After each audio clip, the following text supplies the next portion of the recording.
Saying goodbye before you go. Hi, I want to share the importance of saying goodbye before you go. But I'd like to start by sharing a couple of true, short stories with you.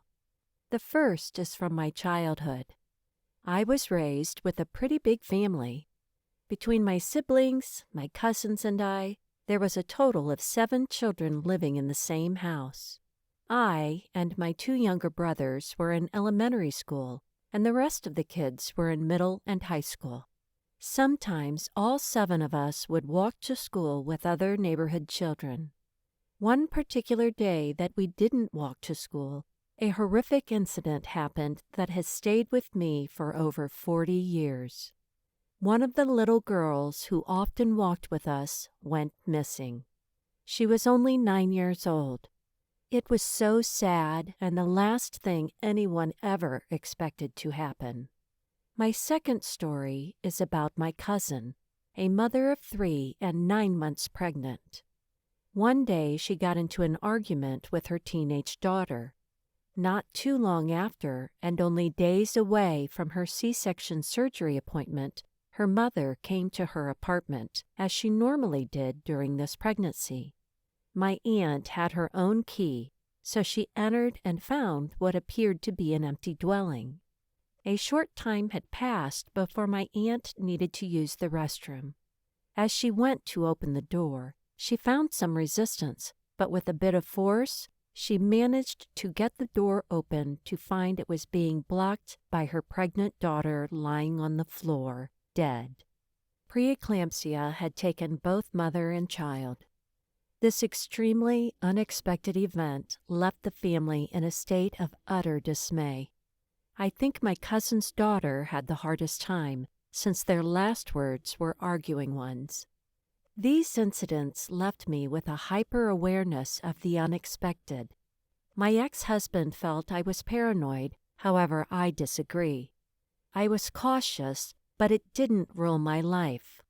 For example, I was very strict about my daughter walking to school alone, and teaching her things like to always be aware of her surroundings.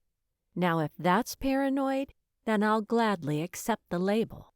These experiences also left me with a renewed sense of my own mortality and the fact that the end is inevitable while its timing is uncertain. So I've always tried to live my life as if every day may be my last, but I never entirely considered those I'd leave behind, as was triggered most by my cousin's passing. You see, the final farewell sometimes comes without warning. So one of the biggest issues for those left behind can be lack of closure of sorts. This reality prompted me to create special messages for my children. I want them to always be reminded of how much I love them and how proud I am of them, especially if I'm not here to say it to them.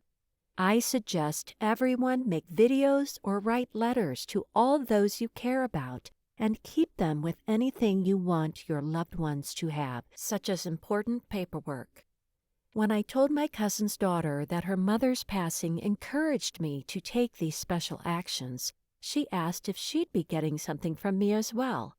Of course she will.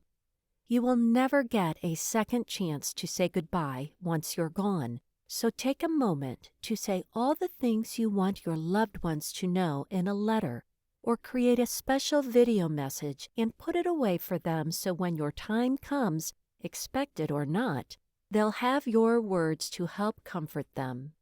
It can make all the difference. Thank you for listening. Pass this message on to others and remember to always share love.